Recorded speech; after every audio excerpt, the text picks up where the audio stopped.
Hola chicos, chicas. Aquí lo que tenemos es una pequeña video que explica la voz pasiva. ¿Por qué? Porque ustedes deben utilizarla en el trabajo práctico 2, ¿no? Así que, bueno, comenzamos entonces. Bueno, la voz pasiva se utiliza sobre todo en textos periodísticos e históricos. Un ejemplo de la estructura de la voz pasiva es: la catedral fue construida en el siglo XII por no sé quién. También utilizamos la voz pasiva para poner el énfasis sobre el objeto directo en lugar del sujeto, sobre el qué en lugar de el quién, por ejemplo. Así que aquí tenemos dos ejemplos de frases. La primera frase, el juez condena a los acusados, es una frase escribida con la voz activa, ¿no? Y aquí la segunda frase es una frase escrita utilizando la voz pasiva. Entonces, ¿qué es lo que pasa? Bueno, en esa frase de la voz activa tenemos el sujeto, tenemos el verbo y el complemento directo a los acusados. Entonces, el juez condena quién o a quién a los acusados.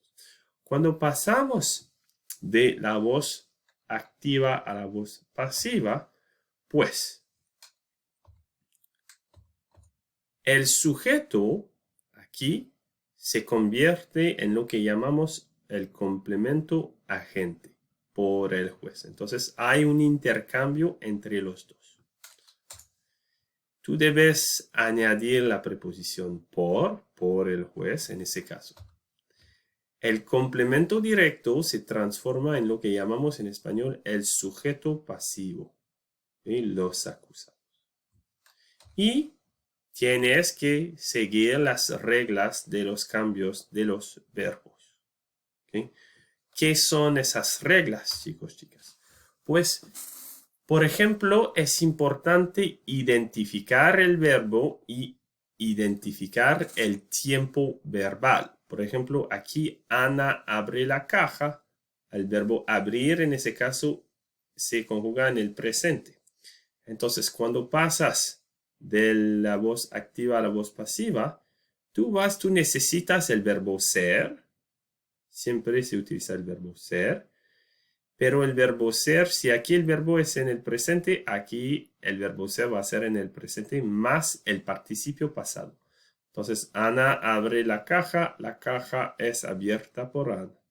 Aquí estamos en el verbo se conjuga en el indefinido. Ana abrió la caja. Entonces, el verbo ser va a conjugarse en el indefinido.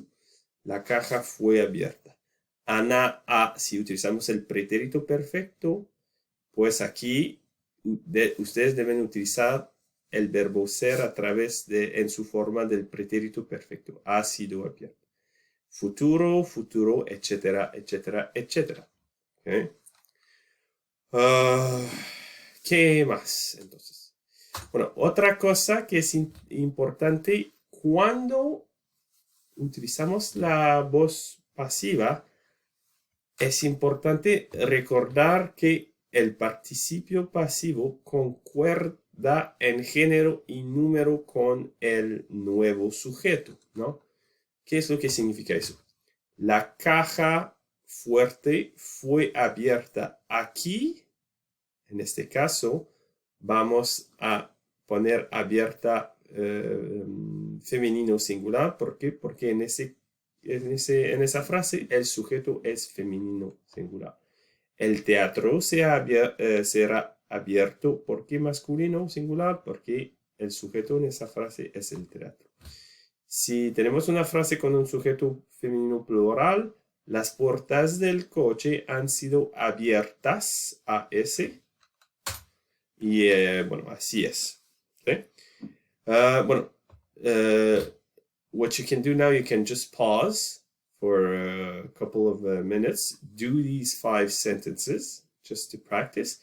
And after that, once you're done, just push play again. And we're going to watch you can look You can look at your answer.